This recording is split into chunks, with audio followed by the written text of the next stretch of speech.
영상을 보시는 회원님들이나 구독자님들께서는 교수님처럼 완벽하게 이걸 다 외우실 필요는 저는 없다고 생각해요. 다만 이런 법이 있다 인지만 하고 있어도 요거를 가지고 그때 교수님이 말씀하셨던 요 법이 있는데 하고 찾아보면 되잖아요. 우리는 맞습니다. 교수님은 머릿속에 다 있으니까 이렇게 탁 누르면은 다 나오지만 저희는 이런 게 있었구나 라는 어떤 조문이나 법령이나 그리고 판례 이런 것들에 대해서 우리가 하나씩 하나씩 보면서 이런 게 있었지 이런 것들이 있었지 라고 생각을 하고 인지만 하고 있으면 나머지는 저희 옥션통 카페에 요 교수님이 써주신 특급 파일 교재 50개 여기 안에 다 있습니다. 그러면 저희가 어떤 물건을 만났을 때 법정지상권 민법 제366조 나오거든요. 요렇게 공부하시면 됩니다. 그렇죠. 미리 다 50개 파일로 만들어서 네. 다 올려놓고 있으니까 네, 우리 맞습니다. 박수 한번 쳐주세요. 박수. 우리 좋은 일 많이 하고 있습니다. 그래서 다 자료 올려놨으니까 드리고 있으니까 어디로 가는지만 알고 투자하시면 됩니다. 네. 구독과 좋아요, 알림 설정을 통해 풍부하고 흥미로운 경공매 영상을 매주 만나보세요. 네이버 옥션통 카페에 회원가입하시고 교재 신청만 하시면 정길봉 교수님의 경매, 공매, MPL, 법률까지 다루는 50개의 특급 교재 파일을 무료로 받아보실 수 있습니다. 또한 각종 경매에 필요한 모든 서식과 자료들도 공유해 놓았으니 옥션통 카페에서 무료로 받아보세요. 인스타그램에서도 옥션통을 팔로우하시면 빠르게 다양한 정보를 받아보실 수 있습니다. 법원 경매 정보는 옥션통. 교수님하고 얘기를 하다 보니까 어떻게 약간 새길로 샜는데 다시 원점으로 돌아가겠습니다. 예. 네.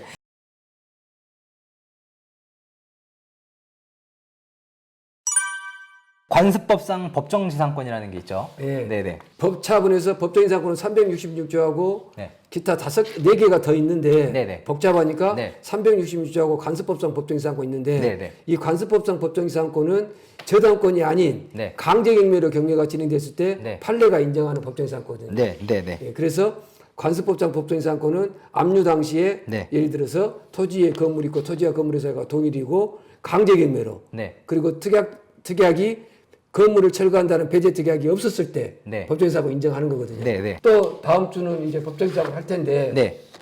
그때 더 세밀하게 얘기하기로 하고 네. 이제 오늘 12개 특수경매 12개에서는 법정지상권은 366조하고 관습법상 법정지상권 2개가 있다. 네. 이렇게만 기억하시면 네. 될 것 같아요. 네, 알겠습니다. 그리고 차지권. 예. 네.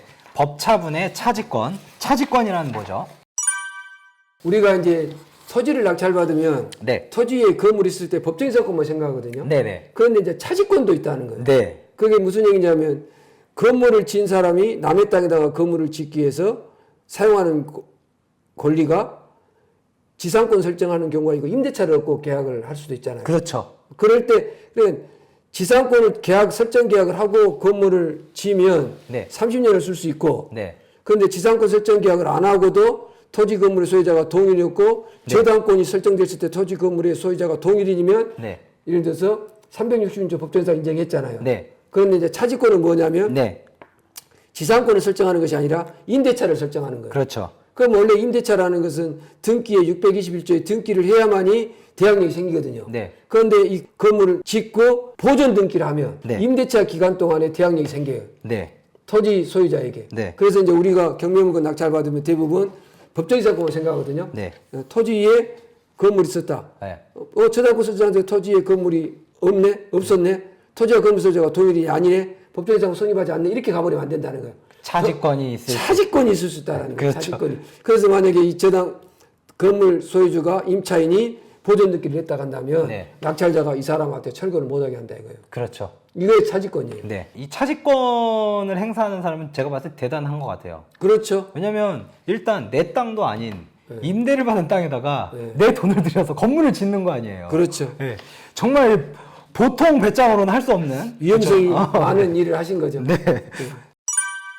다음으로 이제 분묘 기지권이 있습니다. 예. 네. 요즘에 잘 나가는 게 임야를 이제 아까도 얘기했는데 지분으로 낙찰받아서 묘를 이장시킬 때 거기서 네. 이제 트러블이 생기는 것을 네네. 다른 방향으로 틀어서 네. 이제 자기 목적을 달성할 수 있는 게 네. 이제 분묘 관련된 지분 경매 사건이거든요. 네네.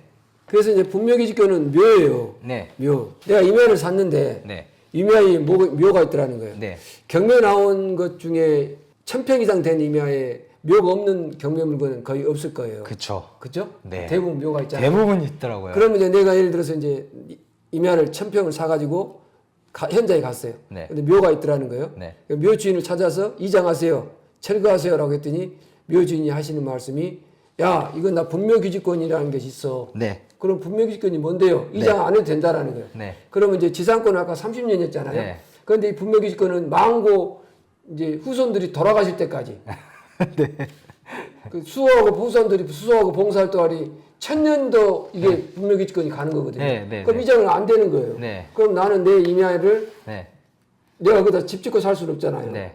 묘 옆에서. 네. 그러니까 그게 분묘기지권이에요. 근데 이제 뭐 묘가 좀 멀리 있다면 간이 좀 크고 심장이 큰 사람은 강한 사람은 모르지만 네. 일반적인 사람들은 내가 땅을 사러 갔는데 내가 그 1000평을 임야를 샀는데 네. 인근에 묘가 있더라는 거예요. 네. 그 매수자가 이 묘를 보면 뭐라고 할까요? 묘한 기분이 들겠죠?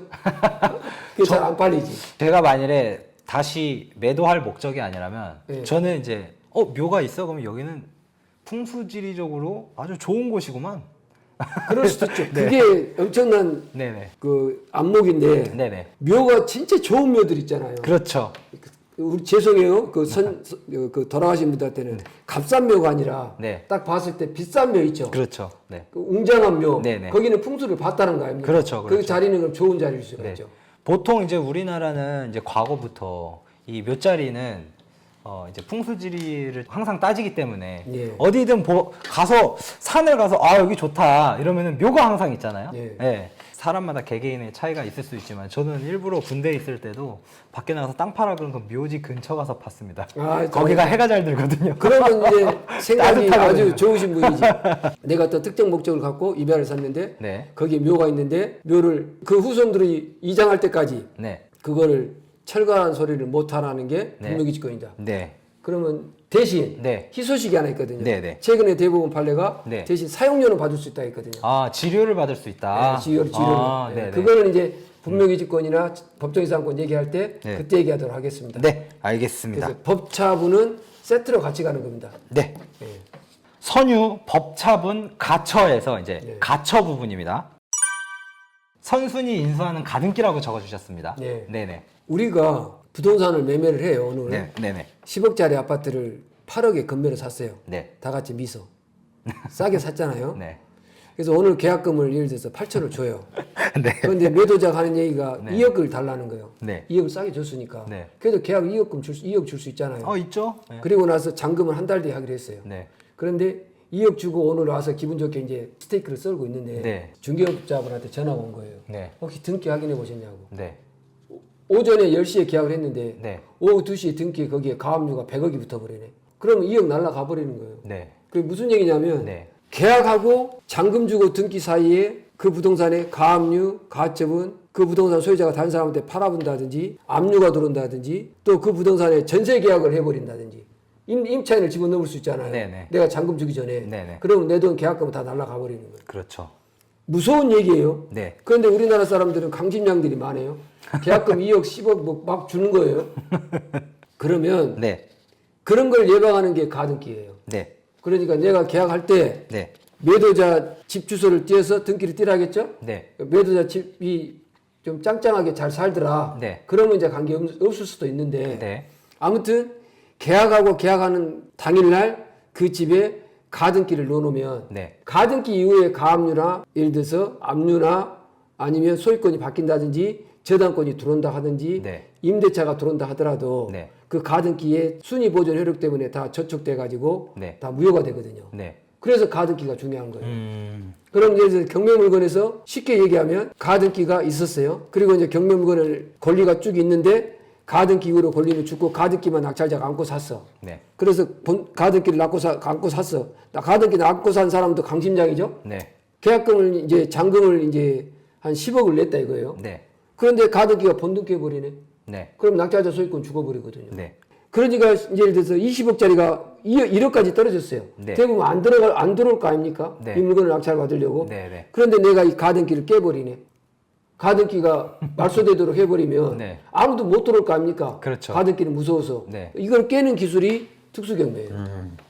이거는 가등기 얘기할 때 얘기할 겁니다. 네, 알겠습니다. 다음으로 이제 인수하는 가처분에 대해서 말씀해 주셔야죠. 예. 그래서 가처분이 뭐냐면 네. 어떤 분쟁이 있을 때 권리관계를 현상을 유지시켜주는 걸 가처분이라고 그래요. 네. A라는 부동산을 매도자가 있고 매수자가 있었어요. 네. 그런데 내가 이제 10억짜리를 8억에 판다고 그러니까 매수자가 2억을 계약금을 주고 중도금을 3억을 줬어요. 네. 그러면 예를 들어서 2억 주고 3억 주고 5억이 넘어갔잖아요. 네. 그럼 3억밖에 안 남았잖아요. 네. 그런데 이 부동산을 다른 사람한테 판다는 거예요. 네. 그러면 잔금 줄 때까지 다른 사람한테 팔아버리면 네. 내 부동산을 꼼짝없이 내가 매수한 금액 5억이 다 날아갈 수가 있잖아요. 네. 그래서 이 사람이 이 중도금까지 주고 예를 들어서 이 부동산을 다른 사람에게 못 팔도록 네. 하는 게 처분금지 가처분이거든요. 네, 네. 예를 들어서 네. 이게 이제 민사집행법 300조에 나오는 이제 아무튼 처분금지 가처분은 매도자가 기존에 지금 현재 살고 있는 매수자한테 할 수도 있고 또 매수자가 매도자를 상대로 할 수도 있고 네. 어떤 부동산에 처분금지 가처분이 들어와 있더라는 거예요. 네. 선순위로. 네. 그 뒤로 가압류, 압류 예를 들어서 이런 것들이 쭉 들어와 있는데 네. 경매 물건이 선순위 가처분 인수되는 경매 물건을 내가 낙찰받았다는 거예요. 네. 그러니까 가처분 있는 물건은 10억짜리가 1억까지 떨어지거든요. 네. 자기 소유권이 날아가니까. 네. 그런데 격시 경매 낙찰받고 나서 이 가처분을 말소시켜버리는 기술이 있거든요. 네. 이게 선순위 가처분이에요. 그거를 이제 깨는 기술을 또 우리가 한번 얘기를 할 거죠. 그렇죠. 네, 알겠습니다. 법원 경매 정보는 옥션통. 네, 다음은 대지권 미등기입니다. 예. 네. 대지권이라는 게 뭐냐면 이제 일반 주택 있고 집합 건물이 있는데 네. 일반 건물은 토지가 있고 건물이 있어요. 등기부가. 그렇죠. 이원화돼 있거든요. 그렇죠. 토지 등기 있고 건물 등기. 네. 그런데 이게 이제 집합 건물로 가면 건물 등기만 존재하고 토지 등기는 폐쇄화됐어요. 네. 그게 뭐냐면 토지 등기는 건물의 전유 부분에 따라가 버리거든요. 네. 그러니까 우리가 단독주택을 등기할 때는 토지도 등기하고 건물도 등기하지만 네. 아파트를 등기할 때는 건물 등기만 하고 네. 토지 집합 건물이라 해서 건물 등기만 하고 토지 등기를 안 하잖아요. 네. 그래서 단독 건물은 토지의 대지라고 그래요. 네. 그런데 집합 건물로 오게 되면 토지를 대지권이라고 그래요. 네. 이름이 다르죠? 네네. 이거는 토지의 건물의 대지라고 그러고 이거는 대지권이라고 그래요. 네. 그런데 이 대지권은 건물의 전유 부분에 같이 따라가는 거를 대지권이라고 그러거든요. 네. 그런데 이제 대지권 미등기라는 게 뭐냐면 건물을 샀는데 대지권이 등기가 안 돼 있는 거예요. 네. 대지권이 없는 건물이라는 거예요. 네. 그럼 건물만 있는 거잖아요. 그렇죠. 땅은 따로 있는 거잖아요. 네. 그걸 보고 대지권 미등기를 한다는 네. 거예요. 여기서 중요한 거는 대지권 미등기라 한다 하더라도 대지권 가격이 그 감정평가에 됐을 때는 네. 낙찰자가 네. 대지권을 가져올 수 있거든요. 네. 그런데 문제는 뭐냐면 또 경우의 수가 네. 낙찰자가 대지권을 가져올 때 만약에 최초로 분양받은 수분양자가 네. 대지권 가격을 시행사한테 안 줬다고 한다면 그렇죠. 그 대지권 가격을 줘야 대지권을 가져올 수 있거든요. 그렇죠. 머리 아픕니다. 나가 지금 설명해놓고도 네. 아이고 오늘 영상 보신 분들한테 죄송합니다. 그리고 이제 이 부분에 대해서 결과적으로 또 깊숙이 들어가려면 다음에 저희가 요거는 영상을 준비하는 걸로 예, 하고요. 오늘은 총론적인 얘기만 하는 거니까 네, 네. 특수경매가 경매 물건을 찾는 곳에서 어떤 역할을 하는지 네. 그 특수경매가 12개가 뭐가 있는지에 대한 개론적인 얘기를 하는 거니까 네네. 깊이 들어가는 것은 또 본강의 때도 하도록 하겠습니다. 네. 다음으로 별도 등기에 대해서 또 말씀해 주시죠. 단독 건물은 토지 등기 있고 건물 등기 있는데 집합 건물 오면 토지 등기는 없다고 했잖아요. 네. 그런데 이제 건물 등기를 떼보니까 네. 대지권 등기로 돼 있어가지고 완벽하게 돼 있어요. 대지권 돼 있어요. 네. 그런데 건물 등기 표제부에 별도 등기가 있다라는 거예요. 네. 그러면 토지에 아직 말소되지 않는 등기가 있다라는 거예요. 네. 그게 이제 뭐냐면 토지에 가등기가 있는 상태에서 네. 건물을 올렸어요. 그러면 이게 대지권으로 넘어가잖아요. 네. 그럼 대지권 등기를 해. 네. 그런데 토지에 뭔 등기가 됐었어요? 가등기가 됐잖아요. 네. 그럼 이게 가등기가 됐다는 뜻을 건물 등기 표제부에다 알려주는 거예요. 네. 그러면 이 건물 등기는 대지권은 있지만 만약에 가등기가 본등기에서 이 토지 대지권 소유자들이 소유권을 뺏겨버리면 네. 이건 철거 대상이 돼버리거든요. 그렇죠. 그러니까 별도 등기라는 게 뭐냐면 네. 원래 집합 건물은 건물 등기만 했지 토지 등기는 없는데 네. 집합 건물임에도 불구하고 토지 등기에 말소되지 않는 권리가 있다는 뜻을 건물 등기부에 기재해 줄 것을 별도 등기라 한다는 거예요. 보통 문제가 아닙니다. 경매 공부가 아까 얘기했듯이 중요합니다. 돈 되고 안 되고의 문제가 아니라 네. 자기가 경매를 배웠을 때 얼마만큼 정확하게 알고 있느냐 네. 그런 척도의 기준이 될 수 있는 거니까. 네, 네. 자, 다음으로 이제 맹지죠. 예. 네. 맹지라는 게 뭐냐면 도로가 없는 땅을 얘기합니다. 건축법 이제 44조에 보면 건물의 대지는 도로에 건축법 이제 2조 11호에서 얘기하고 있는 도로에 2m 이상이 접해야 된다고 그러죠. 네. 자, 그러니까 여기 땅이 있어요. 네. 땅이 있는데 도로에 내 땅이 2m가 접해 있어야 한다는 거예요. 네. 이게 2m가 안 접해 있으면 맹지라는 거예요. 네. 그럼 맹지가 되면 무슨 문제가 생기냐면 건축허가가 안 나오는 원칙이라는 거죠. 네. 그래서 네. 이제 맹지 깨고 그런 것도 또 나중에 이제 또 얘기하겠습니다. 네. 그래서 여러분이 땅을 살 때 네. 토지 이용 계획 확인서라는 게 있거든요. 네. 토지 이용 계획 확인서에 지적도가 보이거든요. 그렇죠. 그 지적도를 크게 누르면 지적도가 크게 나와요. 네. 내가 사고자 하는 땅이 공로, 지방자치단체나 국가 땅에 이미 접해 있어야 돼요. 네. 접해. 네. 그래서 그게 접해 있지 않으면 건축허가 안 나온다는 네. 거. 그러니까 맹지. 네. 그걸 보고 맹지라 합니다. 네. 맹지 탈출하는 방법에 대해서는 이제 네. 후속 얘기가 있을 겁니다. 네. 법원 경매 정보는 옥션통. 다음으로 위반 건축물 이행 강제금에 대해서 설명 부탁드립니다. 예를 들어서 이제 다가구를 한 달에 월세가 1,000만 원 나오는 것을 내가 낙찰을 받았다 이거예요. 네. 그런데 이제 위반 건축물인 거예요. 네. 그 다가구가. 네. 그런데 이행강제금이 뭐 한 달에 1년에 500만 원 정도 나온다. 네. 그럼 한 달에 1,000만 원이면 500만 원 내고도 남잖아요. 그렇죠. 한 달 1,000만 원 나온다 해도 11달은 남잖아요. 그렇죠. 그래서 이제 산수적인 계산을 해보는 거예요. 불법 건축물을 낙찰 받아서 이행강제금을 부과한다 하더라도 내가 한 달에 벌어들이는 월세가 많으면 낙찰받을 수 있다. 네. 이게 이제 경매에서 네. 위반 건축물 이행강제금 문제거든요. 네. 그런데 이제 수익이 없는 불법 건축물을 낙찰받으면 네. 이게 이제 머리가 아프죠. 네. 네. 매년 나오니까. 네. 네. 과거에는 5번만 나왔거든요. 네. 그런데 이제 지금은 매년 나오게 이거 돼 바뀌었잖아요, 있으니까. 최근에. 네, 바뀌었으니까. 네, 최근에 바뀌었죠. 그래서 네. 위반 건축물 조심하셔야 됩니다. 네. 그리고 문제는 뭐냐면 꼭 낙찰 받아갖고 가면 네. 기존에 있는 앞집하고 이렇게 경매 나온 집하고 사이가 좋기 때문에 고발 안 했는데 네. 내가 낙찰 받아갖고 가면 이제 고발하는 거예요. 뚝딱뚝딱 거리면 시끄럽다 이거죠. 네. 그래서 그때 문제가 꼭 생깁니다. 다음으로 이제 지분 경매가 있습니다. 예. 이 지분 경매에 대해서 한번 설명해 주시죠. 이 지분이라는 게 뭐냐면 이 부동산이 있는데 이걸 한 사람이 갖고 있다. 그럼 단독 건물이잖아. 단독 소유잖아. 그렇죠. 네. 그런데 이거를 5사람이 갖고 있는 거예요. 네. 이걸 지분을 한다는 거예요. 네, 네. 이걸 지분이라고 해요. 네, 네. 그 지분 경매는 EFS라는 작전이 있거든요. 네. 이제 하나만 이제 맛을 보여드리면 그 지분 경매가 나왔다 이거예요. 네.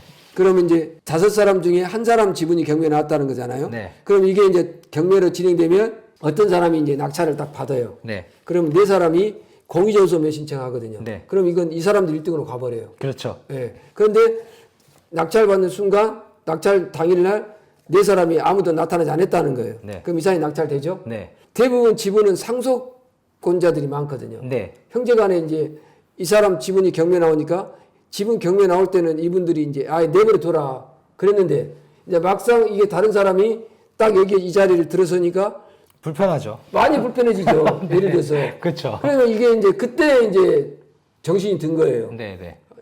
1,000만 원에 낙찰받았다 그러면 3,000 줄게, 2,000 줄게. 이제 이걸 이제 그렇죠. 지분 경매에 네. EFS 작전이라는 게 있거든요. 네, 네. 말하자면. 네, 네. 그래서 이제 요 얘기는 긴밀한 얘기고 복잡한 얘기니까. 네. 아무튼 그리고 여러분이 이제 어떤 땅이 100평인데 뭐 5천만 원에 나왔다. 시세는 이제 한 2억 가는데 네. 싸게 났다고 생각하면 안 돼요.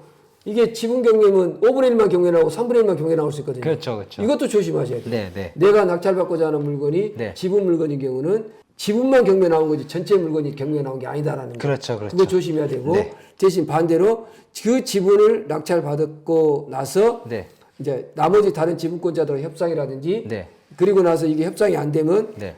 지분 이 전체 필지를 공유물 분할 청구 소송으로 들어가서 네. 이걸 이제 전체를 경매를 집어넣을 수 있거든요. 그렇죠. 네. 그리고 나서 더 재밌는 게 뭐냐면 이 지분 위에 지분이 형성돼 있는 토지 위에 건물이 있었어요. 네. 그러면 이제 그때 건물을 철거하는 또 기술이 들어가거든요. 법정에서 않고. 네. 그래서 건물도 공짜로 가져와 버리는 거예요. 그러니까 특수 경매하고 지분 경매가 만나면 엄청난 시너지가 있습니다. 네. 그리고 지분 경매, 특수 경매, MPL이 만나면 진짜 이거는 기가 막힌 기술이 들어갈 수 있거든요. 경매 고수들은 이제 지분 경매를 많이들 하십니다.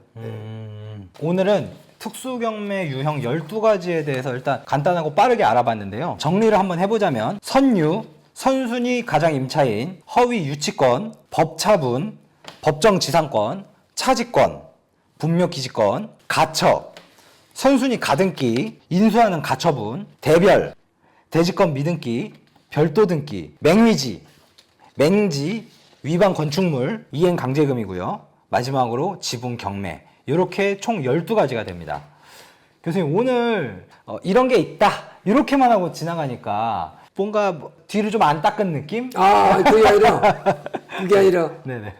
진짜 경매를 10년 이상 하신 분도 네네. 특수경매가 뭡니까 그러면 선유, 법차분, 가처, 대별, 맹이지 이렇게 말 못해요. 아 네네. 이게 진짜 너무도 우리가 네. 체계적으로 네. AI보다 더 정확하게 설명을 해주니까 네네. 체계를 잡아주니까 쉽게 얘기해주는 거지.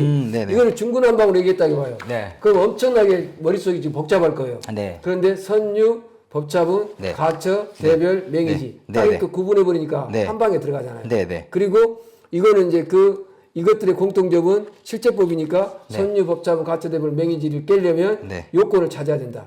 실체법인이 요건을 찾아야 된다. 예. 예. 요건을 알아서 그 요건을 가지고 깨야 되기 때문에 예. 이 요건을 무조건 알아야 된다. 네, 그래서 민법 선순위 세입자, 네. 주택임대법법 3조, 네. 상가임대법 3조, 네. 유치권, 네. 민법 320조, 네. 법정지상권, 민법 366조, 네. 차지권, 민법 622조, 네. 분묘기지권 판례, 네. 가등기, 부동산 등기법 88조, 네. 가처분, 네. 민사집행법 300조, 네.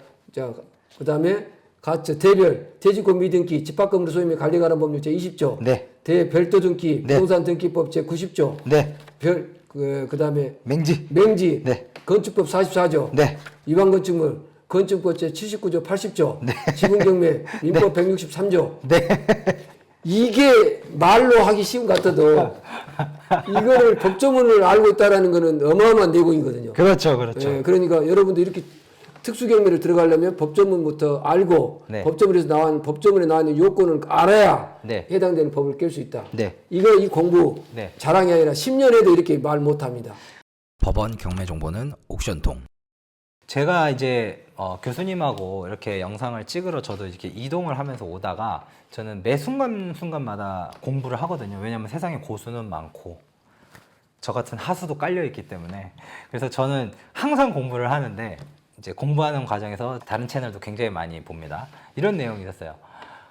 이런 특수 물건들을 공부를 하다가 어렵다고 탁 놓는 순간 절대로 그 이상 부자의 길로 갈 수 없다. 뭐 이런 뉘앙스로 어떤 분이 얘기를 하셨는데 교수님께서 아까도 얘기하셨다시피 아파트 같은 것들은 너무 많습니다. 너무 많고 그런 것들은 이제 권리 분석하는데 10초도 안 걸려요. 실제로 우리 교수님께서 권리 분석에 대한 강의 특강하시는데 3초 권리 분석입니다.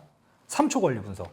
그리고 아파트 시세 요즘에 꼭 가지 않으셔도 인터넷으로 할 수 있는 방법 너무 많고 그거는 저희 채널에서는 따로 영상을 찍어서 소개해드리진 않았지만 저희 옥션통보다 정말 더 대단한 다른 이런 전문가분들께서 찍어주신 영상들이 굉장히 많아요. 거기서만 들어가도 뭐 아실이라든지 뭐 디스코라든지 이런 사이트에 들어가서 체크도 가능하고 네이버 부동산에 들어가서도 얼마든지 체크가 가능하다. 이런 내용들이 굉장히 많습니다. 이제 아파트에 대한 이런 진짜 문제없는 이런 물건들은 굉장히 쉽기 때문에 거기에서만 놓으시면 이제 거기서 박 터지게 싸우시는 겁니다. 그렇죠. 예, 70%, 70% 많이 없죠. 낙찰받으려면 80%, 90% 거기 안에서 그 돈 가지고 박 터지게 싸우시는 겁니다. 그러다 보면 사실은 금매로 사는 게 더 나으실 수도 있어요. 맞아요. 저는 그렇게 생각을 합니다. 예. 아니 90%, 뭐 95% 알아봤더니 금매로 나온 게 더 싸. 그럴 수도 있다라는 거예요. 그렇기 때문에 이런 특수물건들을 하나씩 알려드리는 게 이런 특수물건들에 대한 공부가 무조건 이어져야 하고 이제 저희 옥션통 채널에서는 어떤 것들을 배워가시냐 실제로 이게 법적으로 판례적으로 조문에 어떤 식으로 나오는지 그리고 이걸 어떻게 적용해서 깨는지 아주 구체적이고 실체적인 부분들을 옥션통에서는 배워가시면 된다고 말씀드리고 싶습니다. 아, 말씀 잘하시네. 내가 하고 싶은 말에 정답을 제대로 하셨어요. 예. 교수님 오늘도 또 시간 내주셔서 감사하고 그러면 교수님하고 저희 옥션통은 또 다음 시간에 좋은 영상으로 찾아오도록 하겠습니다. 교수님 수고하셨습니다. 네, 감사합니다. 감사합니다. 통합니다. 법원 경매 정보는 옥션통으로 통합니다. 옥션통을 선택해야 하는 6가지 이유를 소개합니다. 첫 번째, 부동산 유튜버 1위 유튜버가 사용하고 추천합니다. 두 번째, 사용자 중심으로 화면을 구성해서 정보 이용이 편리합니다. 세 번째, 경매에 필요한 모든 유료 정보를 가장 빠르게 제공합니다. 네 번째, 24시간 고객센터를 운영하여 소통의 답답함을 없앴습니다. 다섯 번째, 전문 권리분석사가 어려운 권리분석을 도와드립니다. 여섯 번째, 가장 파격적인 가격 월 29,500원으로 모든 정보와 서비스를 제공합니다. 타사와 비교해보세요. 옥션통이 통 크게 씁니다. 옥션통 추가 혜택 두 가지. 첫 번째, 10일간 무료로 이용하세요. 두 번째, 지금 50% 이벤트를 진행 중입니다. 월 29,500원. 이번 기회를 놓치지 마세요. 옥션통에 통하는 가격, 파격적인 가격 29,500원에 이용하세요. 법원 경매 정보는 옥션통.